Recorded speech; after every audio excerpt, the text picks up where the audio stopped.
जय हिंद दोस्तों, स्वागत है आपका गणित सीखे में। मैं मुरारी कुमार और आज आपके लिए लेकर आए हैं वास्तविक संख्या का ऑब्जेक्टिव। पिछले वीडियो में हम 38 नंबर तक ऑब्जेक्टिव कराए थे वास्तविक संख्या से 1 से 38 तक। ये है उसका दूसरा पार्ट यानी पार्ट 1। आपको अगर देखना है तो लिंक दिया गया नीचे डिस्क्रिप्शन में, वहाँ से देख सकते हैं। ये है वीडियो का पार्ट 2।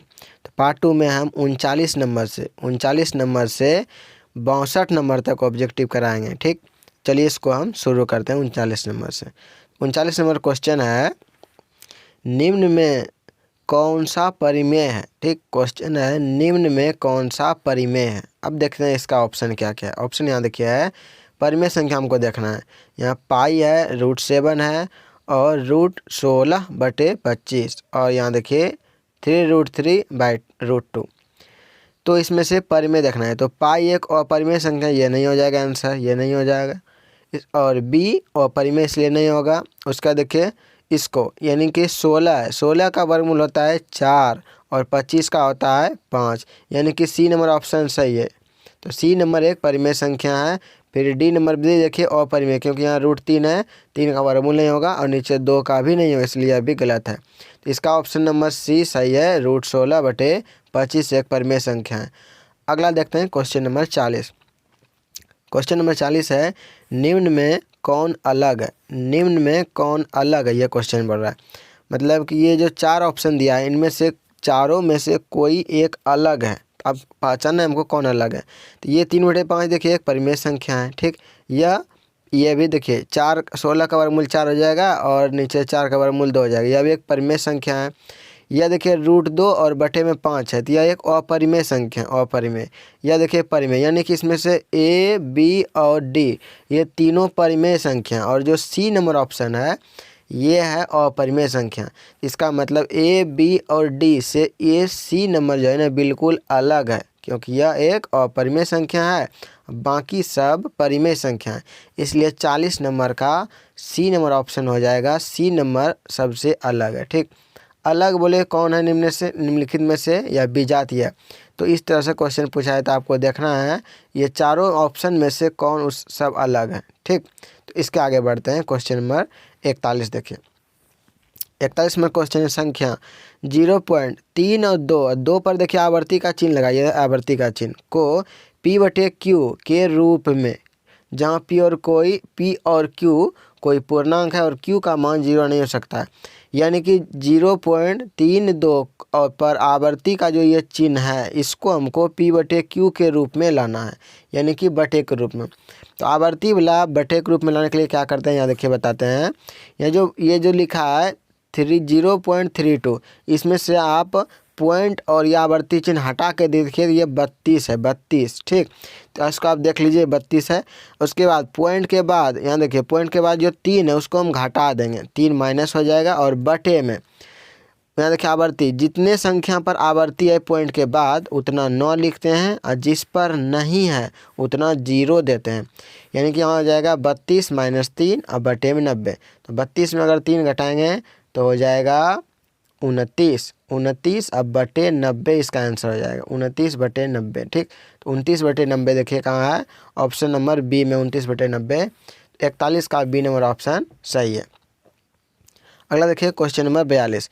ये जो 41 नंबर क्वेश्चन बहुत इंपॉर्टेंट, इसको आप ध्यान में रखिएगा, प्रत्येक एग्जाम में पूछे जाते हैं प्रत्येक साल। ठीक, अगला देखिए 42 नंबर क्वेश्चन। 42 नंबर क्वेश्चन है, 2 तथा 2.5 के बीच अपरिमेय संख्या देखना है कौन सा है। यहाँ अपरिमेय संख्या दिया गया, इनमें से कौन हुआ है 2 और 2.5 के बीच, यानी 2 और 2.5 के बीच कौन सा परिमेय संख्या है वो हमको देखना है। तो ये बी नंबर ऑप्शन सही हो जाएगा, क्योंकि √5 का मान 2 पॉइंट कुछ होता है, जो कि 2 और 2.5 के बीच का ये है। बाकी ये सब इससे बड़ा में चला जाएगा, इसलिए बी नंबर इसका ऑप्शन सही है।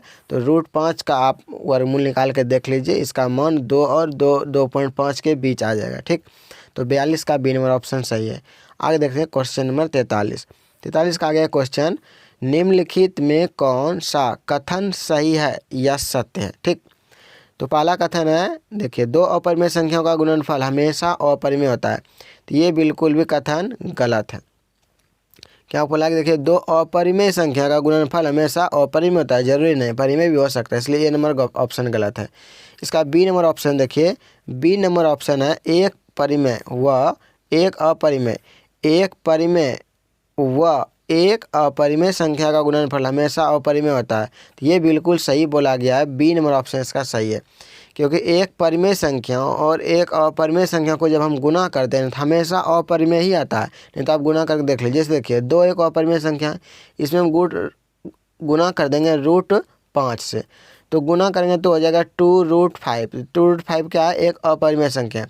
तो कभी भी अगर हम परिमेय संख्या को अपरिमेय संख्या से अगर गुना कर देंगे तो हमेशा एक अपरिमेय संख्या ही हमको प्राप्त होता है, इसलिए इसका बी नंबर ऑप्शन बिल्कुल सही है। अगला देखिए क्वेश्चन नंबर 44 में क्वेश्चन बोला गया है, यदि n एक प्राकृत संख्या है तब √n है।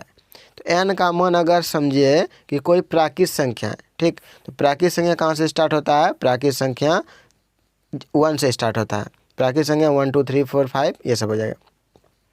तो ये बोला गया प्राकृत संख्या में से अगर यहाँ n का मान समझिए 1 2 में से कुछ भी अगर हम रखते जाएंगे अलग अलग तो क्या क्या हमको मिल सकता है। तो अगर n का मान अगर हम 1 2 3 5 4 5 इस तरह से रखते जाएंगे तो हमको कभी कभी ये परिमेय संख्या मिलेगा और कभी अपरिमेय भी मिल सकता है। जैसे कि देखिए n का मान अगर हम 4 रखें तो वर्गमूल इसका हो जाएगा, परिमेय हो जाएगा। लेकिन अगर n का मान अगर हम 3 रख देंगे 3 तो यह एक अपरिमेय संख्या हो जाएगा, पूरा वर्गमूल नहीं हो पाएगा। तो यही बोला गया n के मान अगर हम प्राकृत संख्या में से रखेंगे तो वो मान क्या क्या हो सकता है। तो वह पहला ऑप्शन है हमेशा प्राकृत, दूसरा हमेशा अपरिमेय, हमेशा परिमेय, ये सब गलत है। तो ऑप्शन में इसका डी सही है। देखिए डी नंबर में कहा गया है कभी प्राकृत संख्या हो सकता है, कभी अपरिमेय संख्या, यानी कि यहाँ n का मान अगर हम अलग अलग संख्या रखेंगे तो कभी कभी इसका पूरा वर्गमूल हो जाएगा तो प्राकृत संख्या हो जाएगा, लेकिन अगर वर्गमूल नहीं हो पाएगा तो वो अपरिमेय संख्या हो जाएगा, इसलिए डी नंबर ऑप्शन इसका सही है। अब आगे बढ़ते हैं क्वेश्चन नंबर 45 में क्वेश्चन है, यदि प्रथम 13,986 अभाज्य संख्याओं का योग n है तो n हमेशा किससे भाज्य होगा डैश से। तो यहाँ पर जो ऑप्शन है 6 4 8, ठीक, तो ये जरूरी नहीं कि 6 से ही भागो, 4 से और 8 से ही, ठीक। तो इतना संख्याओं का जब अभाज्य संख्याओं को योगफल निकालेंगे, इसलिए यहाँ पर ऑप्शन हो जाएगा इसमें से कोई नहीं, इसका ऑप्शन हो जाएगा कोई नहीं, ठीक। अगला देखिए 46 नंबर क्वेश्चन बोला गया x पे पावर n प्लस 1 का एक गुणनखंड x प्लस n है, x प्लस 1 है। तो n निश्चित रूप से, यानी कि n का मान यहाँ क्या हो सकता है, समझिए अगर x इस रूप का कोई अगर समझिए कि कोई एक बहुपद है, समझिए उसमें अगर x प्लस 1 एक उसका गुणनखंड है तो n का मान क्या हो सकता है कि इससे, यानी कि x प्लस 1 से पूरी भाग लग जाए तब ना इसका गुणनखंड होगा, यानी कि n का मान। तो n का मान यहाँ पर होगा हमेशा एक विषम पूर्णांक। तो n का मान यहाँ पर आप विषम संख्या रख के देखिए, ठीक, इससे x प्लस 1 से भाग लग जाएगा पूरी। लेकिन अगर x का मान सम संख्या रखिएगा n का मान या n का मान, तो यहाँ पर पूरी भाग नहीं लग पाएगा। आप उदाहरण के लिए n जो दिख रहा है यहाँ, n के जगह 3 रखिए या 5 रखिए, उसके बाद x प्लस 1 से इसको भाग कीजिए, भाग देने पर पूरा भाग लग जाएगा, ठीक। इसलिए यहाँ पर हो जाएगा एक विषम पूर्णांक, यानी कि n का मान हमेशा विषम पूर्णांक रहेगा तभी x प्लस 1 से भाग लगेगा, ठीक। इसलिए 46 का हो जाएगा ए नंबर आंसर। अगला देखते हैं क्वेश्चन नंबर 47। क्वेश्चन 47 है, एक संख्या यानी नंबर लाइन पर प्रत्येक बिंदु प्रदर्शित करता है। तो संख्या रेखा पर प्रत्येक बिंदु प्रदर्शित करता है एक वास्तविक संख्या को, इसलिए ए नंबर इसका ऑप्शन सही हो जाएगा, ए नंबर। अगला देखिए 48 में कहा गया है निम्नलिखित में से कौन सा भिन्न का दशमलव प्रसार शांत है, शांत बोला गया है। तो यहाँ देखिए जिसका हम जानते हैं कि शांत के लिए नीचे वाला का गुणनखंड जो है वो होना चाहिए 2 और उसमें और 5 होना चाहिए, या केवल 2 और या केवल 5 होना चाहिए। 2 और 5 के अलावा एक्स्ट्रा कुछ भी नहीं होना चाहिए तभी वह शांत होता है, यानी इसका गुणनखंड 2 पर पावर और 5 पे पावर के रूप में होना चाहिए। अगर यहाँ 700 का गुणनखंड करेंगे तो 2 और 5 के पावर के रूप में केवल नहीं आएगा, 2100 में भी नहीं आएगा, ठीक। इसलिए ऑप्शन नंबर इसका सही हो जाएगा। लेकिन आपको दिख रहा होगा यहाँ पर 7 है तो 7 आ जाएगा, तो कैसे हो जाएगा, तो 7 पे पावर जो यहाँ 3 लिखा है ना, अगर हम इसको हल करेंगे 7 पे पावर 3 यानी 7 को 3 बार लिखेंगे, गुना करेंगे तो 343 होता है, इसलिए ये 343 और ये 7 कट जाएगा, ठीक। तो शेष क्या बचेगा, नीचे में बचेगा केवल 2 वाला और 5 वाला, इसलिए ऑप्शन नंबर इसका सी सही है। लेकिन लगता है कि ये सही नहीं है, लेकिन इसको आप कटा के पहले देखिए, इसको कटा दीजिए, उसके बाद ये शांत है, दिखने लगेगा कि यह शांत है, इसलिए इसका ऑप्शन नंबर सी सही है, शांत में। 49 नंबर देखिए, सबसे छोटी पूर्ण वर्ग संख्या जो 16, 20, 24 प्रत्येक से भाज्य हुआ है। तो बोला ये चारों में से, ठीक ना, ये चारों में से सबसे छोटी पूर्ण वर्ग संख्या, ऐसा पूर्ण वर्ग संख्या कौन सा है जिसमें कि 16 से भी भाग लग जाए, 20 से भी लग जाए, 24 से भी लग जाए। तो पहले देखिए पूर्ण वर्ग संख्या यानी कि इसका वर्गमूल पूरी हो जाएगा, ठीक। पूर्ण वर्ग संख्या वही कहलाएगा, यानी इसका पूरी वर्गमूल नहीं हो पाएगा, ये नहीं हो जाएगा, ठीक। 2400 का वर्गमूल पूरी नहीं होगा, ये भी नहीं हो जाएगा। बचा कौन, 1600 और 3600। अब 1600 और 3600 में 16, 24 और 16, 20 और 24 तीनों से भाग दे करके देखिए, जिससे भाग लग जाएगा इस दोनों में, वही इसका आंसर हो जाएगा, ठीक। तो यहाँ पर अगर हम भाग देंगे तो 3600 में पूरी भाग लग जाता है, नहीं तो आप भाग दे करके देख सकते हैं। तो 3600 में पूरी भाग लग जाएगा 16, 20 और 24 से, और 3600 एक पूर्ण वर्ग संख्या है, ठीक, यानी कि 60 को आप 60 से गुना करके देखिए 3600 आ जाता है, तो यानी कि 3600 इसका सही आंसर है। इसका आगे देखिए 50 नंबर क्वेश्चन। 50 नंबर क्वेश्चन है, दो संख्याओं का लघुत्तम समवर्तक इनके महत्तम समवर्तक का 14 गुना है। तो लघुत्तम समवर्तक तथा महत्तम समवर्तक का जोड़ 600 है। तो यदि एक संख्या 280 है तो दूसरा संख्या क्या होगा। बहुत लंबा क्वेश्चन है, चलिए इसको हल करके देखते हैं। क्या बोला, दो संख्याओं का लघुत्तम जो है ना, इनके महत्तम का 14 गुना है। यानी कि अगर हम महत्तम यानी कि HCF मान लें, H शॉर्ट में लिख देते हैं। अगर HCF मान लें इसका x, ठीक, HCF x मान लिया, ठीक। तो इसका जो है LCM यानी कि LCM लघुत्तम बोल रहा है इसका 14 गुना, यानी कि 14x हो जाएगा। देखिए 14x हो गया, ठीक। अब ये दोनों का जो योगफल है ना, वो देखिए 1600 दिया गया है। दोनों का योगफल कितना है, देखिए क्या लिखा है, जोड़ 1600 है। तो देखिए दोनों को जोड़िए, 14 में अगर हम a को x जोड़ेंगे, यानी 14x में 1 से जोड़ेंगे तो हो जाएगा 15x, और 15x बराबर दिया गया है 600, ठीक। तो यहाँ से अगर हम x का मान निकालेंगे तो हो जाएगा x बराबर 600, ठीक, और बटे में ये 15 चला जाएगा, कट जाएगा, 15 चौकी 60 यानी कि 40। x का मान कितना आ गया, 40, ठीक। x का मान 40 आया, इसका मतलब HCF 40 हो गया, और लघुत्तम यानी कि LCM हो गया 14 गुना 40 कीजिए, ठीक। तो यानी कि HCF पता चल गया हमको 40 आ गया, HCF कितना आ गया 40, और इसका लघुत्तम इसका 14 गुना है। तो 14 गुना 40 कीजिए, 14 चक्की 56 यानी 560 हो जाएगा, ठीक। अब ध्यान से देखिए, लघुत्तम ये है, ये महत्तम है। तो लघुत्तम गुना महत्तम होता है पहली संख्या गुना दूसरी संख्या के बराबर होता है। इसीलिए देखिए अब 40 है गुना 560, इसमें भाग कर दीजिए, ये जो 260 यहाँ पर 280 दिया गया, 280। तो ये देखिए, ये निकाले हम इसका महत्तम, ये इसका निकाले लघुत्तम, और लघुत्तम यहाँ देखिए, ये महत्तम गुना लघुत्तम दोनों का जो गुणनफल होता है वो होता है दोनों संख्या गुणनफल के बराबर। अगर एक संख्या दिया रहे दूसरा निकालना हो तो लघुत्तम और महत्तम, ठीक, ये महत्तम हो गया, महत्तम और लघुत्तम दोनों के गुणनफल में ये जो एक संख्या दिया है यहाँ पर, इससे हम भाग कर देंगे, ठीक। तो देखिए 280 से 2 बार में कट जाएगा 560, तो बच जाएगा क्या 40 और गुना 2, तो 40 दुनिया आ गया 80, इसलिए इसका बी नंबर ऑप्शन सही है 80। इसको आप कैलकुलेट करके देख लीजिए, ठीक, कॉपी पर बना के देख लीजिए, 80 आ जाएगा। जिस तरह से बताएं इस तरह से करके देखिए। थोड़ा बड़ा क्वेश्चन है, थोड़ा इसमें ज़्यादा टाइम लगा। 51 देखिए, 51 में बताया गया है 23.4 और 3, इस पर आवर्ती का चिन्ह, इसको P/Q के रूप में लाना है, ठीक। तो यहाँ पर देखिए क्या करना है, जो यहाँ संख्या दिया है पूरा इसको लिख लीजिए, यानी कि 2, 3 और 4, 3, ठीक। इसका पॉइंट छोड़ दीजिए, आवर्ती छोड़ दीजिए, और उसमें घटा दीजिए किसको, जिस पर आवर्ती चिन्ह नहीं है। तो देखिए 23 पर नहीं है आवर्ती चिन्ह, 23 क्या होगा, घट जाएगा। बटे में क्या देना है, बटे में पॉइंट के बाद जितना संख्या पर आवर्ती चिन्ह होता है उतना 9 देते हैं, ठीक। और पॉइंट के बाद जितना पर नहीं रहता उतना जीरो। यहाँ पर पॉइंट के बाद सभी पर है, दोनों पर, यहाँ देखिए दोनों पर है, तो 2 को 9 पे केवल पड़ेगा नीचे में। अब 2343 में 23 अगर घटाएंगे तो आ जाएगा 2320, ठीक। और बटे में कितना 99, तो इसका आंसर हो जाएगा 2320 बटे 99। 2320 बटे 99 देखिए किधर है, 2320 बटे 99 ए नंबर ऑप्शन। 51 का ए नंबर ऑप्शन सही है, बाकी सब गलत है, ठीक। अगला देखिए 52 नंबर क्वेश्चन।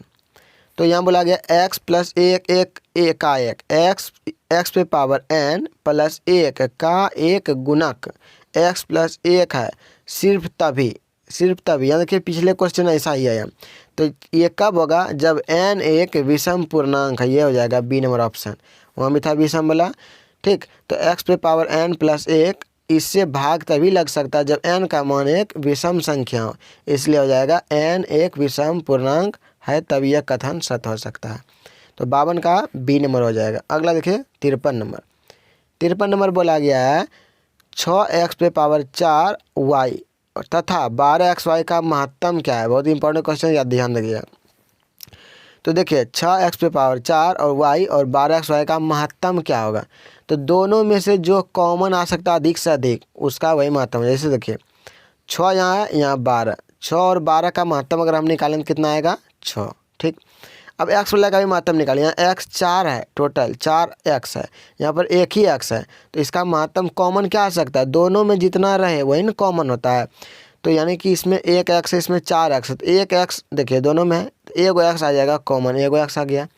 y एक गो दोनों में, तो y एगो कॉमन आ जाएगा, यानी कि 6xy इसका मौस हो जाएगा महत्तम 6xy। देखिए 6xy कहाँ पर ऑप्शन में, डी नंबर ऑप्शन इसका सही है 6xy। अगला क्वेश्चन देखिए 54 नंबर क्वेश्चन है √10 गुना √15 किसके बराबर है। तो √10 गुना √15 करेंगे अगर हम, तो रूट हो जाएगा 15 गुना 10 यानी 150, ठीक। अब इस रूट तो को तोड़ लीजिए, बस बन जाएगा। देखिए रूट को तोड़ेंगे इसे, 150 का क्या करेंगे हम, अभाज्य गुणनखंड करेंगे 150 का। अगर इसको हम 2 से कटाएंगे तो हो जाएगा 75, फिर अगर हम इसको 3 से कटाएंगे तो हो जाएगा 25, फिर इसको हम 5 से अगर कटाएंगे 5 से तो 5 बार में हो जाएगा, यानी कि 2 5 का एगो बाहर निकल जाएगा, 1 5 बाहर आ गया, और रूट में क्या बच जाएगा, ये जो 2 का अलग अलग संख्या आ गया। आप जानते हैं कि रूट में 2 समान का एगो बाहर निकलता है, 2 को 5 के गुणनखंड मारा, एगो 5 बाहर आ जाएगा, और 3 दूनी 6, ये जो 3 दूनी 6 बच जाएगा, यानी कि 5√6 इसका आंसर हो जाएगा 5√6। देखिए 5√6 कहाँ है ऑप्शन में, तो ये हो जाएगा 5√6, ए नंबर ऑप्शन इसका 54 का सही है 5√6। अगला देखिए क्वेश्चन है 55 नंबर। तो बोला गया 3 + √3 ब्रैकेट 3 - √3 एक परिमेय संख्या है, इसका आंसर हो जाएगा हाँ। कैसे आप बताते हैं, यहाँ देखिए a + b है, यहाँ a - b है, तो सूत्र जानते हैं a + b × a - b क्या होता है, a² - b²। अगर हम 3 का स्क्वायर करेंगे तो हो जाएगा 9 माइनस b के जगह क्या है दोनों में √3 का अगर हम स्क्वायर करेंगे तो केवल 3 बच जाएगा, 3 हो जाएगा, √3 का स्क्वायर 3, 9 में 3 घटाएंगे बराबर आ जाएगा 6, तो 6 आ जाएगा इसको सॉल्व करने पर, इसलिए 6 एक परिमेय संख्या है, ठीक। तो यह बोला गया एक परिमेय संख्या है, तो हो जाएगा आंसर हाँ परिमेय संख्या है।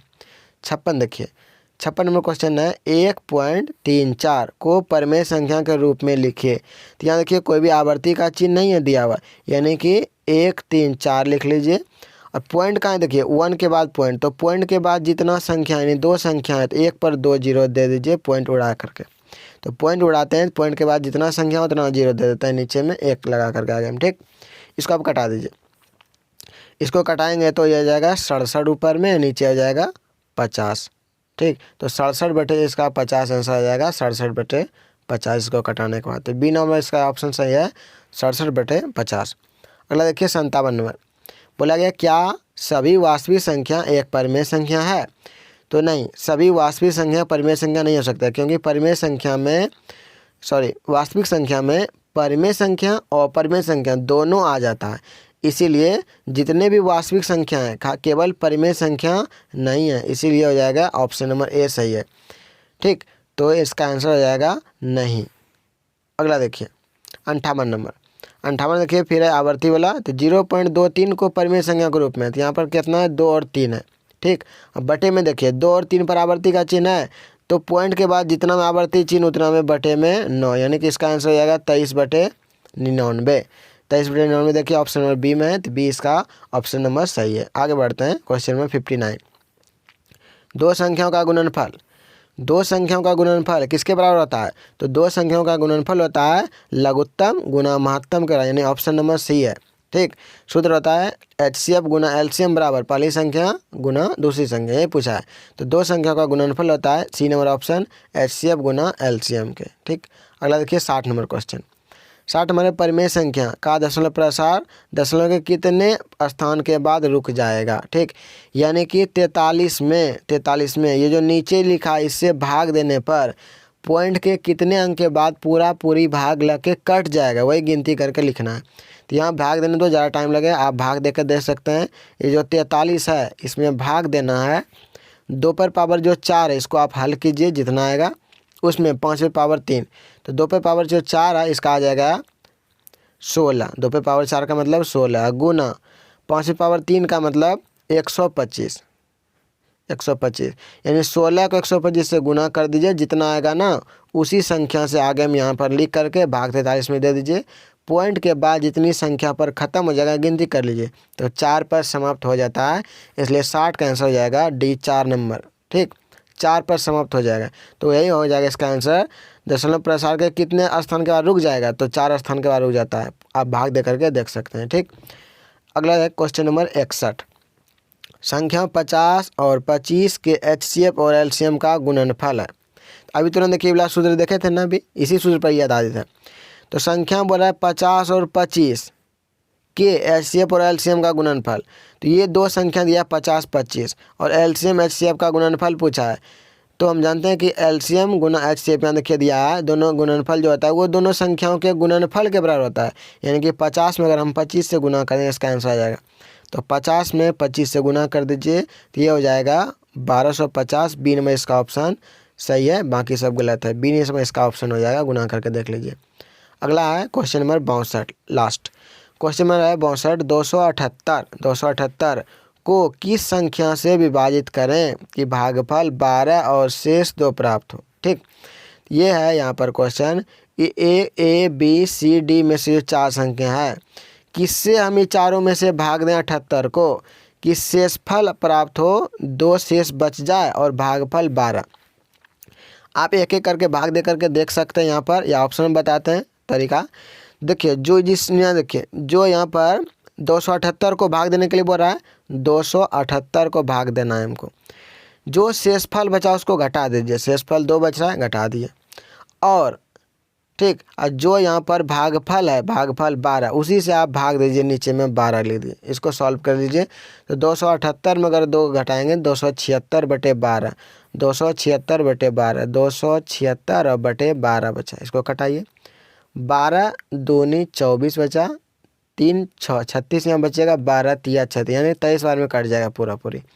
तो इसका आंसर हो जाएगा 23 से अगर हम भाग देंगे 278 में तो शेषफल 2 बचेगा, भागफल 12 आएगा। या तो आप भाग दे करके देख सकते हैं, ऑप्शन आपको डी नंबर ही सही मिलेगा, 23 इसका आंसर सही हो जाएगा। ठीक। तो इस वीडियो में हम टोटल 62 नंबर तक ऑब्जेक्टिव कराए। अगले वीडियो में हम दूसरे चैप्टर का ऑब्जेक्टिव कराएंगे। अगले वीडियो का सूचना प्राप्त करने के लिए हमारे चैनल को सब्सक्राइब कर लीजिए।